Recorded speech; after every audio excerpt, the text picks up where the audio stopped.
Kiri mu kibiina kya Democratic Party kitokota si kisaanikire abamu ku bannakibiina kino balinnye mu kyoto balangidde bakama baabwe okuba n'olukwe olubalemesa okuvuganya ku bifo by'obukulembeze mu kibiina kino nti nga kaakano bano baduumudde ebisale eby'okwesimba ku bifo ebyo n'ekigendeerwa ekyokusibira abamu ebweru mu ngeri eyakusinga kukubya gw'okutte.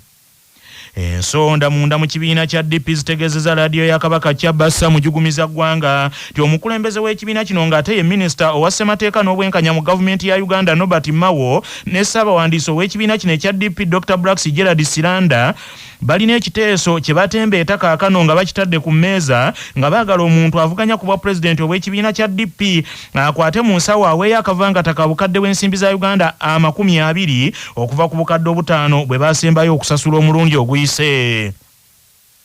Ssaabawandiisi w'ekibiina ekya DPA abakulu bano bamujje ku bukadde 3 baagala kati abwagala yeewandiise n'obukadde bw'ensimbi za Uganda 15 ate abamyuka ku bifo eby'enjawulo baagala bave ku kakadde akamu badde ku bukadde 5 oba oyagala okuvuganya so nga bba abakulira ebitongole eby'enjawulo mu kibiina kya DP baagala bave ku bukadde 3 kati ayagala ekitongole ekyo adde ku bukadde 10 okwewandiisa nga kino kitabudde bannakibiina nga bagamba nti abakulu mu kibiina kino bandibanga baagala kweremeza mu buyinza mu ngeri yeekwata omukulu Tereka Muganzi. Ensonda ezeesigika munda mu kibiina kya DP zitutegeezezza nti enteekateeka eno egenda kwanjulwa mu kakiiko akafuzi ak'ekibiina kino era ababiri bano Norbert Mao ne Gerald Siranda batuula mu kakiiko kano nga akakiiko kano ke batuulako ke kagenda okuteesa ku kino mu bwangu bwe kiba kisoboka kakiyise. Wabula CBS bwetuukiridde ssaabawandiisi wa Democratic Party Dr. Blacks Gerald Siranda ayogerwako nti yawomya omutwe mu kuleeta kino ne mukama we avumiridde nnyo bannakibiina abalowooleza mu kusiiga ekibiina kino enziro wamu n'abakulembeze b'ekibiina. Omulimu gwabwe kutambuza bukyayi nange nankwe na lukwesikwesi lwe twandiise mu luzungu tukiyita propagandist nga balina ne deceitful politics bo basiravingira mu bulimba mu bukyayi mu malice kuba bamanyi nti bwe banayogera ku personality ya Mao ne Siranda bajja bakyaya abantu n'ebyo byonna DP tekolera kuluma tekolera ku propaganda DP ekolera mu policies eziriyo era wezivaayo zijja ne zanja mu olukiiko ne rudebatinga olukiiko ne luyisa olukiiko lwe baluyisizza then tubyanjulira eri bamemba therefore byonna ebiriwo is a rumor is a malice kono na personality y'omuntu Norbert Mao ne Siranda kimala zivude ku milioni 5 zo milioni 5 ani yazisala ate era milioni 5 wezaaliwo abamu bano na fomu era ne bataziza kakati baleke kwekwasa na kusumbwa bamemba. Dr. Blacks Gerald Siranda era kinogaanyizza nti bagenda kutandika enteekateeka ez'okuzza obujja enkalala z'abalonzi mu Uganda yonna era omuntu atewandiise mu nteekateeka eno tasuubira okwetaba mu kalulu akanaakubwa omwezi ogujja. Era njagala kukiddamu nti abo bokka abazizza return za register be bagenda okuparticipatinga mu process eno y'okulonda so ebintu bya sasamaza abantu nze ndowooza ntulekeraawo okusasamaza abantu nga tukozesa social media n'okwonoona ekibiina kuba tekituyamba kufuza kibiina instead kyongera kututeeka mu mawulire na kutwonoona eri bantu oyinza okuba tonjagala nga Siranda ssaabawandiisi oba toyagala Mao nga muntu naye lekera okukozesa ensonga ezo ate okwonoona buli lunaku ekifo okwongera ku pate ng'oyongera kujoogerera mafuukule eziro so wabeerawo wajja kubeerawo sente z'okusasulwa zijja kuproposingibwa era ziyisibwa olukiiko olufuzi tuzibulira abantu. Wabula Gerald Siranda talambuludde nnyo bw'abanga waliwo enteekateeka yonna ddala ey'okwongeza ensimbi zino. Tukitegeddeko nti ensonga y'okwongeza ensimbi ez'abaagala okwesimbawo ku bifo eby'enjawulo yafulumye era etandise okusattiza abakulu mu kibiina kino naddala ku ngeri gy'eneeteekebwamu mu nkola. Bino bijjidde mu kiseera ng'ekibiina ekya Democratic Party kiteekateeka okutuuza ttabamiruka waakyo omwezi ogujja mwe baasuubirira okuzza obujja mu bukulembeze bw'ekibiina kino. Poliisi eyeekansanga mu gombola y'e Makindye mu kibuga kya Uganda ekikulu Kampala eri ku muyiggo ogw'ekibinja eky'abavubuka ekyalumbye abantu ab'omu kirombe mu Kansanga abakirimu ne balyoka banyaga abantu bano era mu bulumbaganyi buno abantu 2 battiddwa. Kitegeerekese nti ekibinja kino abakirimu balumbye mu kire ekyakesezza olunaku lw'eggulo ne balyoka banyaga buli kintu kw'ossa okukuba abantu ne balumya 5 era 2 ku bano bafudde mu kire ekikesezza olwaleero. Kigambibwa nti abalumbye ekyalo babadde n'ekigendererwa ekyokunyaga nga bateega n'abali ku makubo. Abamu ku basimattuse bagamba nti poliisi ebayambe ku bavubuka abayaaye be bakazaako eri eggaali nga bano ababeera mu ekyo kye bayita eggaali bakeera mu kunywanjaga obudde obw'okumakya bwe buziba ne balyoka batigomya ekitundu. Kawesa Tom nekuba abantu badde 5 abasatu bali mulago 2 bafudde kuliko omulipia kuliko omwana makanika badde akanika bodaboda no mu Kirombe naye ng'obuzibu simanyi basekite ye kampani etakola simanyi okuva 2018 mpaka 2020 obumenyi bw'amateeka bwali buwedde ne kati obumenyi bw'amateeka bweyongedde nnyo bagenda ne batuwa osinga ate baositamanyi bitundu tekitebwa bakumi bano bankuma byalo simanyi abeero diyo naye obumenyi bw'amateeka kansanga bungi abaana ba kampasi tulina obuzibu ne banyakula abantu amasimu bisiira laputopu buli kimu bakituze bukafankolima yinaina bamutwala naye ng'eggaali yayitamu ennaku zino yayisa bunya abantu b'omu Kirombe kansanga. Bibadde bikyali bitya ekibinja ky'abavubuka ekirala ne kikeera ne kiteega abantu ku luguudo lwa Queen's Way nga abakirimu banyaze essimu n'ensimbi enkalu kw'ossa okukuba abantu agakonde era ababodaboda abadde bayita be bataasizza abamu ku bo. Abamu ku babaddewo ng'abayaaye bano balumba abantu ku luguudo luno lwa Queen's Way ku makya bagamba nti ababbi batambula n'amajambiya wamu batambula n'amayinja aga peva nga bakozesa okukuba abantu ku mitwe.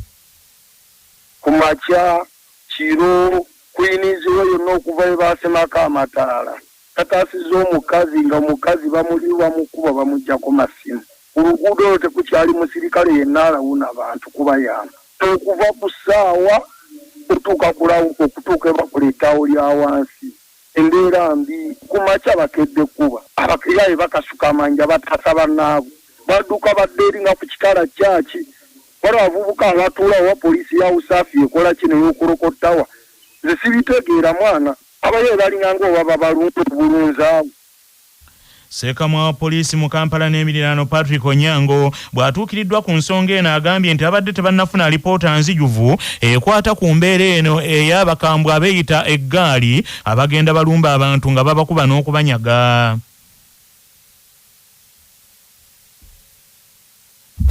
Manya obuvuna obuddo obw'eddembe lyo tonyigirizibwa ddembe lyo ery'obwebange. Ddembe lyo akutusibako nana Herbal Mouthwash ly'eddagala ettuufu yennakakasa mu kujjanjaba endwadde z'amannyo. Amannyo gakuluma gasannyalala senyesa nana naye weegendereza abafere tebakuguza kappa mu kutiya musange mu famasi zonna. Yakakasibwa National Drug Authority nga bali wamu ne langi wa Global aleetawo enjawulo ku bisenge. Weefunire langi ya Global ku hardware yonna ekuli okumpi. Global Paint, a reliable product. nga bali wamu ne Baluswata Property Consultants batunda ettaka ku nguudo zonna eziyingira n'okufuluma ekibuga. Va mu by'ettaka lyakulukuta ennyumba ya kyama basange ku ofiisi yaabwe ekyengera opposite Orange City essimu 0704 80 1905.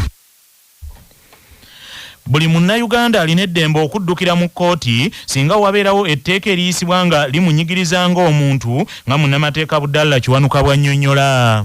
Omuntu oyo abeera wa ddembe okuzambalira ku mugongo n'agenda mu kkooti n'agirambika bulungi lwaki takkaanya na tteeka eryo era kkooti ebeera ya ddembe okusalawo nti etteeka lyayisibwa mu butuufu oba mu bukyamu. Ne bw'oba ng'olina akawaayiro k'otakkaanya nako obeera wa ddembe okulondobayo akawaayiro ako n'okalaga abalamuzi lwaki tokkaanya nako era kkooti n'egenda mu maaso n'esalawo oba mu butuufu akawaayiro kayisibwa mu butuufu oba mu bukyamu. Era bwe kaba nga kayisibwa mu bukyamu kkooti ebeera ya ddembe okukasazaamu era paalamenti ebeera esigazza obuvunaanyizibwa okukola etteeka eddala okulaba nga wabeera waali ebirumira eterezaawo.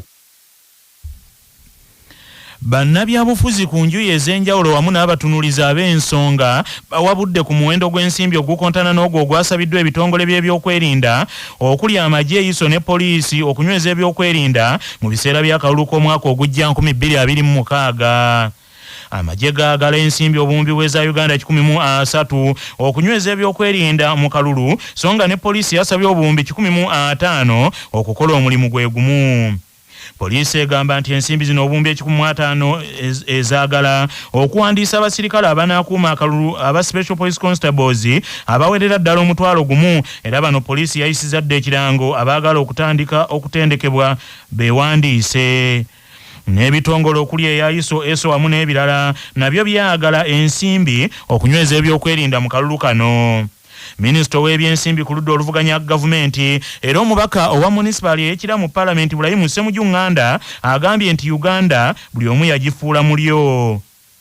Dr. Livingstone Sewanya n'akulira ekitongole ky'obwannannyini ekirwanizi ky'eddembe ly'obuntu eky'obwannakyewa ekirwanizi ky'eddembe ly'obuntu ekya Foundation for Human Rights Initiative agambye nti tekyandibadde kibi ebitongole by'ebyokwerinda okusaba ensimbi okunyweza ebyokwerinda naye ensimbi ate zikomekkereza ziguze byakulwanyisa okukuba bannansi.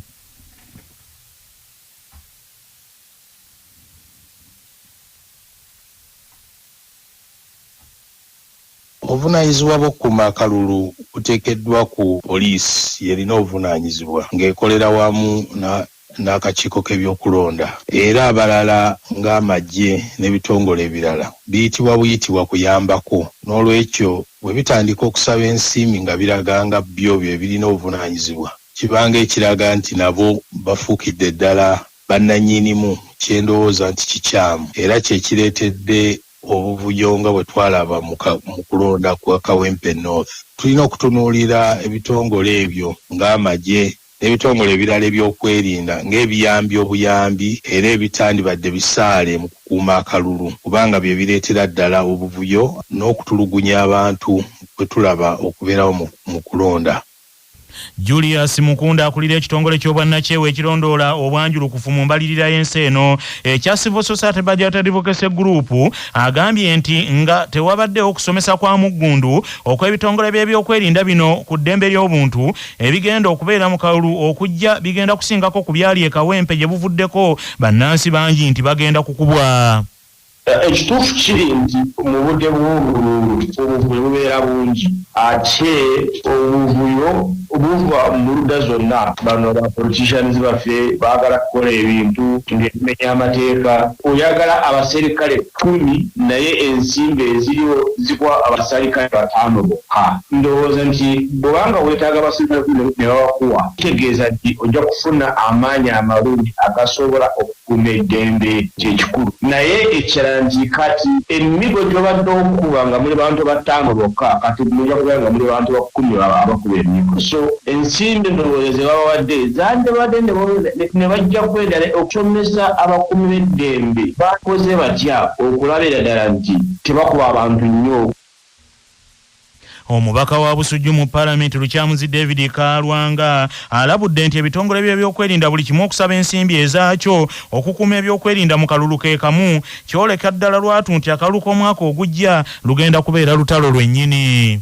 Uganda oba abakulembeze abatukulembera kwe kwagala okunyagulula newekiteetaagisa newekirabikirayo ddala nti oli kino ekikolebwa bubbi. Naye mpozi nga bwe tuli mu ttaamu egenda buli omu akola kyakola ng'ayisaawo kyayagala okuyisaawo. Nze ngamba poliisi twandibadde tugikozesa amagye ne tugeesonyiwa amagye ne gakola omulimu gwago ebweru kubanga already bano abantu baali basasulwa tewali ensonga lwaki baweebwa ssente ez'enjawulo okuwa service gye balina okuwa. Waliwo ekikyamu ekirina okukolebwako. Ye munna NRM Robert Migadde Ndugwa omubaka wa Buvuma mu Parliament agambye nti kyandibadde kibi ebitongole by'ebyokwerinda okuweebwa ensimbi okunyweza ebyokwerinda mu kalulu wabula kikyamu nnyo buli kitongole okusaba ensimbi ezaakyo ezeetongodde ku kirala okukola omulimu gwe gumu ate mu kalulu ke kamu n'agamba nti nnyingi zandiggwera mu mbuto z'abakulu mu bitongole ebyo. Buli omu yandisabye zize iso yandisabye zaayo abapoliisi bandisabye zaabwe PDF yandisabye zaabwe kati awo wali obuzibu. N'ekyo mu mbeera entuufu wandibaddewo kye bayita coordination.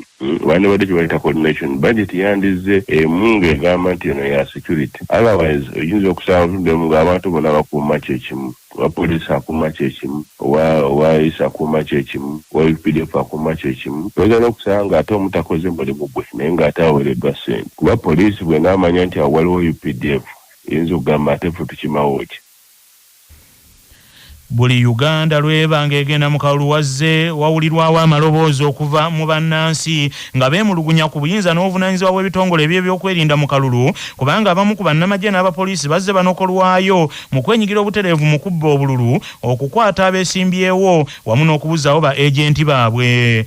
Julius Muchunguzi omwogezi w'akakiiko ak'ebyokulonda agambye nti akakiiko k'ebyokulonda mu mateeka kakolagana na poliisi yokka okusinziira ku mateeka agafuga ebyokulonda. Baba wakalulu ekitongole akichoke byokulonda kikola nako directly mu byokwerinda ekitongole kya police.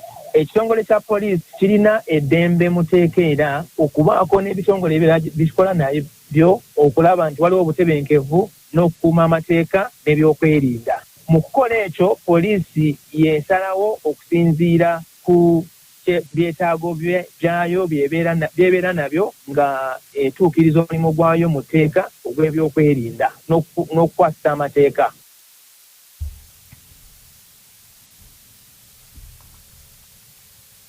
Obulamu bwe bugagga kutuusibwako ekitongole ky'ebyobulamu ekikubiriza buli muzadde okutwala omwana we agemebwa omusujja gw'ensiri. Mu kugema gavumenti kweteekateeka okw'omwezi gw'okuna eddagala eppya erigema omusujja gw'ensiri lye rigenda okweyambisibwanga okutaasa abaana baffe babeere n'obulamu obweyagaza.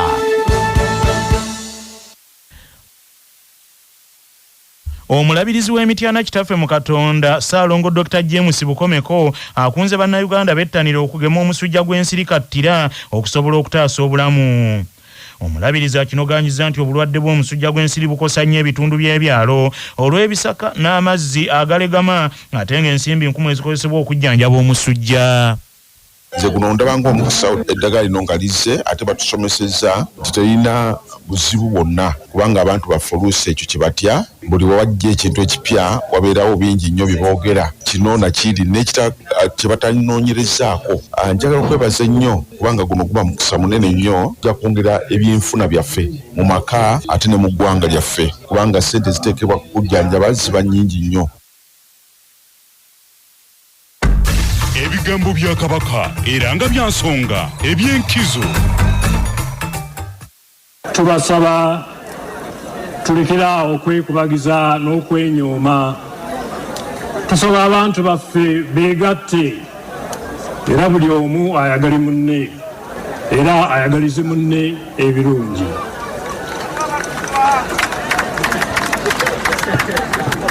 Tubasaba muyambagane nga abasobola bakwata bannaabwe ku mikono. Tubeemu okulowooza nti ono oba oli anaatuwa ebyo bitwagala bijja kuva mu ntuuyo zaffe.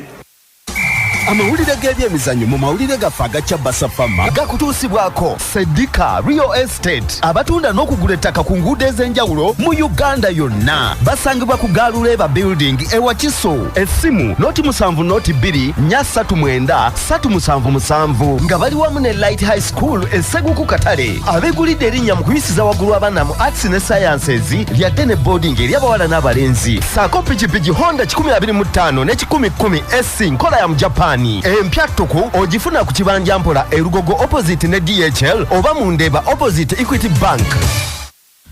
Ng'ebulambale abantu ba Ssaabasajja Kabaka beetabe mu misinde mu bunabyalo egy'okukuza amazaalibwa ga Ssemunywa nga aweza emyaka 7. Minisita w'abavubuka ebyemizannyo n'ebitone mu Bwakabaka Oweekitiibwa Ssaalongo Sserwanga Robert akunze abantu ba Kabaka bagule emijoozi nga bukyali okwewala okutaataaganyizibwa.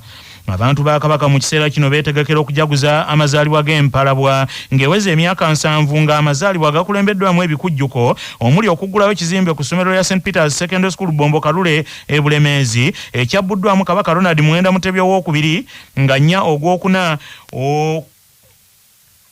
okukwasa abaami b'amasaza tractor n'okudduka emisinde egy'amazaalibwa. Oweekitiibwa Ssaalongo Sserwanga Robert bw'abadde ng'akwasa Kimulirwiza okuva e Bujjimba na Mayumba emijoozi 50 asabye abavubuka beeyiwe mu bungi mu lubiri mu misinde egy'amazaalibwa. Neka tubudde mutulimbu abavubuka bwebugenda muki bwebugenda maaso n'ekyo omuvubuka yenna awulira alina omusobozi wuuli oli muyigirize oli Wandala Nakalaama oli muzikwa wa Lusimbi n'olwekyo genda okole ky'osuubirwamu okukola. Mwebale nnyo, mwebalire ddala, kati olina okukwasa emijoozi kino ogende ate bavubuka bannaffe.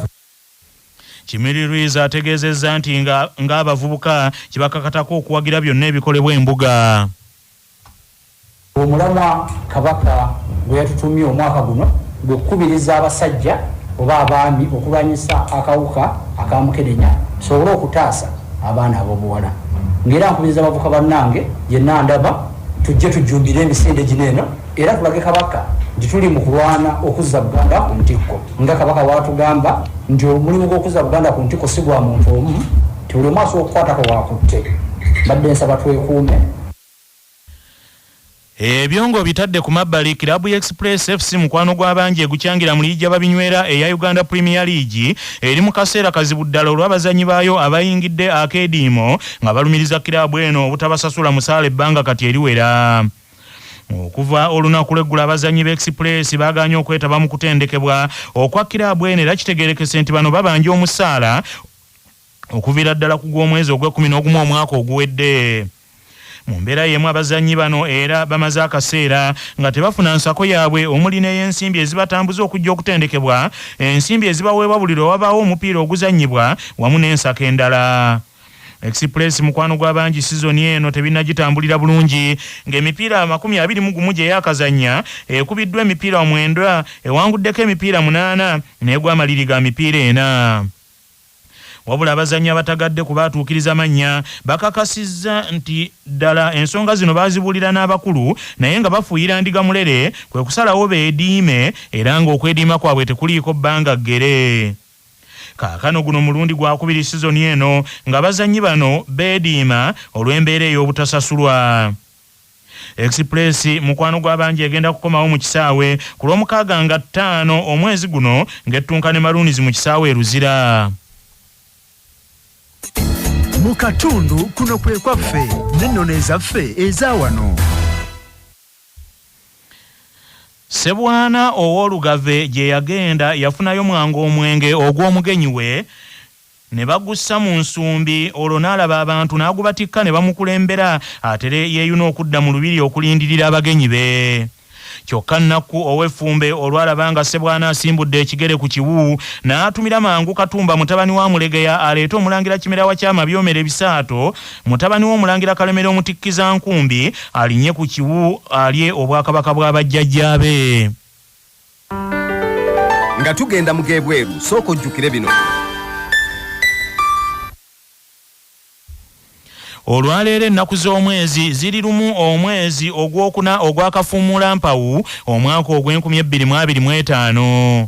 Bwe lwali bwe luti mu 1999 gy'emyaka 26 egyakayita gavumenti ya Uganda yaggala bbanka eya Greenland nga gwera ng'omutandisi wa bbanka eno Haji Dr. Ibrahim Sulaiman Kiggundu ng'abutagoberera amateeka agafuga enzirukanya ya zibbanka mu Uganda. Banka ya Greenland egenda okuggalwa nga egenda kweza myaka 9 ng'egguddwawo ng'okuggalwa kwa banka eno kwafiriza abantu bangi emirimu naddala wano mu Buganda ng'ensonga z'okuggala banka ya Greenland bannansi bazitaputa bulala nnyo. Haji Dr. Ibrahim Sulaiman Kiggundu eyaliko gavana wa banka ya Uganda enkulu oluvannyuma gavumenti ya Uganda yamukwata nga yamala eruzira ebbanga n'ateebwa mu 2022 n'ayanirizibwanga muzira ewaabwe entolomwe Butambala gye yakwatira akazindaalo ne yeetondera ensi nti olw'okuwagira abayeekera ba NRM mu nsiko nti ne balekawo muganda munnaabwe. Sulaiman Kiggundu yalangirira nti yali asazeewo yeesogga ebyobufuzi bya Uganda kubanga bannabyabufuzi nti be baali bamusibye ng'ensonga ze baziteekamu ebyobufuzi nga bw'atyo Sulaiman Kiggundu yeegatta ku ludda olwali luvuganya gavumenti wabula n'ava mu bulamu bw'ensi eno mu 2008. Amawulire okuva ebweru w'eggwanga gakutuusibwako M-Chad Industries abakukolera M-Chad Black Tea amajani kawoomera ne M-Chad Muchuzi Mix akanzaali akazitoyenva bisange mu maduuka gonna essimu noti 75 noti 668 481. Obwama bwongedde okuyitiŋŋana nga mu Amerika oluvannyuma lwa pulezidenti waabwe binnyo birya John Donald Trump okukisiinyaako nti byaddala ye yandyagadde afuga Amerika ekisanja ekyokusatu ng'agamba nti ye kikafuuwa okweyisa mu ngeri ya Ssebeevumya Nsogobe eriiso teriva ku kyoto. Binyanyali John Donald Trump w'emyaka 78 nga America kinagikulembera kisanja kya kubiri yazzeemu okutegeeza omukutu gw'amawulire ogwa NBC nti abawagizi be bakyagalira ddala ayongerweyo ekisanja ekirala America asobole okugitwala mu maaso n'okugizza mu kifo kyayo. Biwunyawunya Donald Trump natakinoganyiza nti naye ng'omuntu byaddala ekisanja ekyokusatu takiinaako buzibu yadde nga akimanyi nti ssemateeka wa America alagira pulezidenti butasussa bisanja bibiri kyokka n'akinoganya ti bulijjo ennyongereza teba ntono oluwandaggirize ku nnyanja. Wabula ebigambo ebikanze ennyo Abamerika ye Trump okutegeeza nti yadde nga akimanyi bulungi ti okufuna ekisanja ekyokusatu kizibu naye ensi tegeza nerowooza nti tekisobokera ddala n'agamba nti yakimanyidde ddala bulungi nti balina engeri gye bayinza okukikolamu singa ddala kiba kyetaagisa.